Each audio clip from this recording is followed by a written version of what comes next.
से स्टूडेंट इतने परेशान थे एग्जाम सिस्टम को लेके, पेपर लीक को लेके। दूसरा जो एक तानाशाही के भी बहुत सारे रूप होते हैं, जैसे जब न्याय सत्ता की जेब में चला जाए, जो कि चला गया है, बहुत हद तक चला गया। आप देखिए ना, जिस राजस्थान में जिन जज साहब ने अडानी के खिलाफ बयान दिया, उनका ट्रांसफर कर दिया आपने। संभल जो डीएसपी थे, उनके खिलाफ एफआईआर की, उस जज का ट्रांसफर हो गया। यानी आप ये चाहते हैं कि न्यायपालिका आपके हिसाब से न्याय दे, यही तो हो रहा है। आज बहुत बुरा लगेगा सुन करके कि मुझे ऐसा लग रहा है कि भारत में ना सभी न्यायपालिकाओं को बंद कर देना चाहिए, आप सिर्फ सुप्रीम कोर्ट ही रखिए। मैं वजह बताता हूं। एक बच्चा अगर परेशान होकर कैट जाता है कि जी मेरे साथ गलत हुआ है एग्जाम सिस्टम में, बिल्कुल, तो कैट एक फैसला दे देती है, ठीक है। अब वो फैसले से बच्चा नाखुश है, वो हाई कोर्ट चला जाता है, हाई कोर्ट ने वो फैसला पलट दिया। अगर कैट ने लगातार ऐसा हो रहा है कि कैट ऐसे फैसले दे रहा है जो हाई कोर्ट को पलटने पड़ रहे हैं, तो फिर कैट की क्या जरूरत है?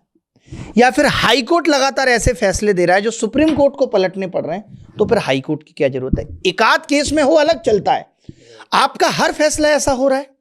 और आज सुप्रीम कोर्ट के हालात ये हो गए, माननीय सुप्रीम कोर्ट के हालात, कि अगर कोई मुद्दा बहुत चर्चाओं में है, मीडिया में है, तो वो उसे गहनता से सुन रहे हैं।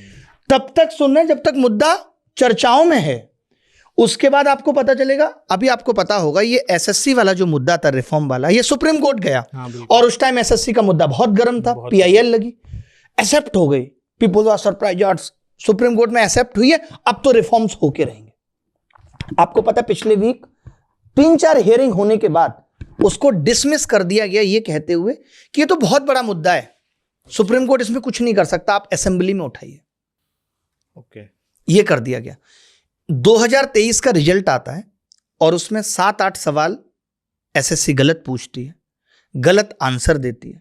बच्चे इसको लेकर के कैट चले जाते हैं, कैट में कुछ फैसला आता है, उसके बाद हाई कोर्ट चले जाते हैं। जब पक्ष में फैसला नहीं आता, कैट कह देता है कि नहीं नहीं, ये एसएससी का एकेडमिक मामला है, हम कुछ नहीं कर सकते। बच्चे हाई कोर्ट जाते हैं, हाई कोर्ट 1 साल तक सुनता है और ये फैसले पे पहुंचता है कि एक सवाल पे वो एग्री करता है कि एक सवाल का आंसर वाकई गलत दिया है। एक सवाल मतलब 4 नंबर, कितने सारे लोगों की नौकरी गई होगी। और वो कहता है कि ये एसएससी, आप इस रिजल्ट को रिवाइज करिए। 2023 की बात कर रहा हूं, राइट। एसएससी रिवाइज नहीं करती। एक तरफ बच्चे कंटेम्प्ट ऑफ कोर्ट के लिए सुप्रीम कोर्ट जाते हैं, ये बेंच ने दिया था फैसला कि भाई एसएससी कंप्लाई नहीं कर रही। दूसरी तरफ एसएससी उसको चैलेंज करने के लिए जाती है कि हम ये नहीं कर सकते अब रिजल्ट रिवाइज। और फिर ये मामला सुप्रीम कोर्ट में लगभग 1 साल चलता है। 1 वीक पहले डिसमिस कर दिया गया कि बेस्ट ऑफ लक, जो लोग कोर्ट में थे पिटिशनर, उनको बेस्ट ऑफ लक बोला गया। सोचिए, जिस बच्चे का आखिरी अटेम्प्ट था, जिसकी आखिरी उम्मीद थी, जिसके परिवार का आगे आने वाला जीवन इस पे निर्भर था, आपने बेस्ट ऑफ लक बोल के डिसमिस कर दिया कि अब कुछ नहीं हो सकता क्योंकि प्रोसेस बहुत आगे बढ़ गया है। हु इज द रेस्पॉन्सिबल कि प्रोसेस आगे कैसे बढ़ गया? आपकी नाकामियों की वजह से कि कैट ने 6 महीने चलाया, हाई कोर्ट ने 1 साल चलाया और उसके बाद सुप्रीम कोर्ट में लगभग 1 साल चला। कैसे आगे बढ़ गया प्रोसेस? आप ले लेते पहले दिन ही ये डिसीजन। आज कैट ये कह देता है, अगर कोई कमीशन गलत सवाल पूछता है, कि हमारे हाथ बंधे हुए हैं, हम एकेडमिक में कुछ नहीं कर सकते। 2024 में सेम हुआ, 19 सवाल गलत पूछे गए, बच्चा कैट गया, कैट में डिसमिस हो गया। कैट में हो गया कि भाई नहीं हो सकता कुछ, बच्चा हाई कोर्ट गया, हाई कोर्ट ने ये तो पता होगा कि कैट ने डिसमिस कर दिया, तभी बच्चा हाई कोर्ट आया है। मामला भी पहली हियरिंग में ही पता चल जाता है, इतना सिंपल नहीं है कि गलत सवाल है। हाई कोर्ट ने सुना 7-8 महीने और अब डिसमिस कर दिया कि अब कुछ नहीं कर सकते। कितने दुख की बात है। क्या कर रहे हैं माननीय कोर्ट? आपने क्या किया इससे? आपने एसएससी को ये लाइसेंस दे दिया कि तुम 25 में और 40 सवाल गलत पूछना, तुम 26 में 50 पूछना, हम तुम्हारे साथ खड़े हैं। एक बच्चा आज अपनी ही चुनी हुई सरकारों से, उनके आयोगों से लड़ रहा है, आप सोचिए। और कोर्ट क्या कर रहा है? सुनने के बाद डिसमिस कर दे रहा है। मैं चाहता हूं कि मेरी ये आवाज हाई कोर्ट, सुप्रीम कोर्ट तक पहुंचे।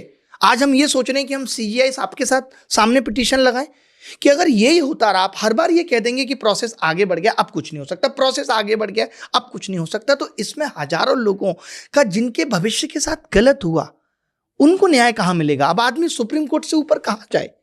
सर, भगवान के यहाँ जाने का रास्ता बता दीजिए आप। ये जो एसएससी में गलत सवाल पूछने का जो ये चलता आ रहा है, ये सिर्फ इसलिए है कि पैसे कमा सके? पहले पैसे कमाने के लिए ही था, अपने लोगों को भर्ती करने का तरीका होगा। कुछ तो है ना कि ये एक पेपर ठीक नहीं बना पा रहे। अगर आप 100 सवाल ठीक नहीं बना पा रहे, आप 90 सवाल ठीक नहीं बना पा रहे, तो लानत है ऐसे कमीशन पे, भंग कर देना चाहिए उसको। और मेरी ये समझ में नहीं आता, हाईकोर्ट ने अभी 2024 वाले मामले में बोला कि हमें मालूम है, कैट ने भी ये बोला कि बहुत गलत हुआ है, चेयरमैन साहब ने भी बोला बहुत गलत हुआ है, कैट ने भी बोला बहुत गलत हुआ है, हम कुछ नहीं कर सकते, हाई कोर्ट ने भी बोला बहुत गलत हुआ है, बट हमारे हाथ बंधे हुए हैं। आज कैसे ये कह रहा है हाई कोर्ट कि हमारे हाथ बंधे हुए हैं? चलो मैं हाई कोर्ट की बात मान लेता हूं, सुप्रीम कोर्ट के हाथ क्यों बंधे हुए थे कि उसने ये सरकार के खिलाफ जो बच्चे केस लेके गए थे, आयोग के खिलाफ जो बच्चे केस लेके गए थे, उसको डिसमिस कर दिया। मैं चाहता हूं कि लोग इस मुद्दे को उठाएं, और ये बहुत चिंता का विषय है कि आज अब सोचिए, ये हिम्मत टूट गई कि बच्चा आज की बात नहीं सोचेगा कि यार गलत होगा तो वो सह के बैठ जाएगा। किस देश में रह रहे हैं हम? और हम विकसित भारत और एक अच्छे भारत की कल्पना कर रहे हैं जहां हजारों लाखों लोगों के साथ हर साल अन्याय हो रहा है। तो ये बड़े दुख के विषय हैं। और एक बच्चा कैसे कैसे पैसा जमा करता है। चलिए अभी कुछ सालों से तो मैंने इतने सारे केसेस लड़े, पैसा लगाया, जो सेम गलती एसएससी ने पिछले साल की, हम कैट में गए, रिजल्ट रिवाइज कराया, इस साल फिर सेम गलती की, फिर बच्चों को मौका दिलाया मेंस देने का। ये लगातार गलती कर रहा है, करेंगे। इनको तो कैट से क्लीन चिट मिल जा रही है, ठीक है गलती हो गई कोई बात नहीं, थोड़ी सी डांट फटकार सुनी, क्या फर्क पड़ रहा है? हाई कोर्ट से थोड़ी डांट फटकार सुनी, क्या फर्क पड़ रहा है? सुप्रीम कोर्ट से डांट फटकार सुनी, क्या फर्क पड़ रहा है? एक बच्चा जो उम्मीद लेके बैठा था कि अगर एक सवाल पे भी फैसला आता तो शायद हो सकता है कुछ बच्चे और इन होते। हम तो ये कहते हैं कि जो सेलेक्ट हो गए मत छेड़िए उनको। सरकार के पास ऐसा तो है नहीं कि वैकेंसी बहुत कम है, आप कहीं उनको कहीं तो एडजस्ट करिए, क्योंकि उनका आखिरी अटेम्प्ट था, उनकी आखिरी उम्मीद थी। आपने उस आखिरी उम्मीद के लिए क्या करा? आज वो बच्चों के पास कोई ऑप्शन नहीं है। मुझे कॉल करते हैं, अभी देखिए इस बच्चे का भी जो कॉल आ रहा है, सेम कहानी है कि सर अब क्या हमें करना चाहिए।